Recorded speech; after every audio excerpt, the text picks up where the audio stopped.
Dans cette palmeraie, près de 10% des arbres sont malades, atteints d'un mal invisible mais mortel, le charançon rouge. Depuis 1993, ce coléoptère venu d'Inde est en train de faire des ravages dans toute l'Égypte. Le problème est en train, je dirais, d'échapper ici dans la région à tout contrôle. Une fois que cette glu apparaît sur le tronc, il est déjà trop tard. Le charançon a envahi le tronc et le vide de sa substance. L'arbre n'a plus que quelques mois à vivre. En Égypte, la plupart des fermes sont atteintes par le fléau. Ici, le palmier est une source de revenus traditionnelle indispensable. Écoutez, j'ai perdu 10 palmiers. Chaque palmier me rapportait au moins 300 livres par an. Multipliez cette somme par 10. Avec ses 15 millions de palmiers dattiers, l'Égypte est le plus gros producteur de dattes. Le charançon menace cette production. Au début de l'invasion, les paysans ont brûlé les arbres infestés, ont injecté des insecticides dans les troncs, mais sans succès.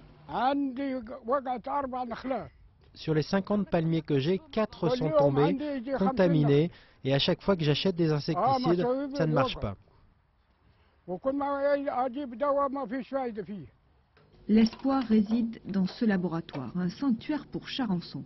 Une équipe de chercheurs les étudie pour mieux les éliminer à l'état de larves, de cocons ou d'insectes adultes. On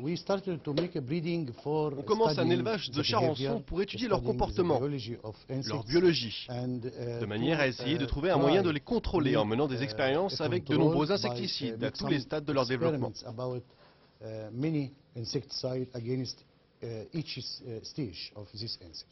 Mais pour l'instant, aucun résultat. Le meilleur moyen de stopper l'inexorable propagation de l'insecte, c'est d'isoler les zones infestées et surtout de ne plus transporter d'arbres d'une région à l'autre ou vers l'étranger. Les producteurs de palmiers ou bien les exportateurs qui doivent envoyer leurs arbres à l'étranger, en particulier en Europe, devraient transplanter quelques-uns de leurs spécimens afin de les isoler dans des zones tampons. La quarantaine, la seule parade à la propagation du charançon rouge. À ce jour, 10% des palmiers dattiers égyptiens sont touchés.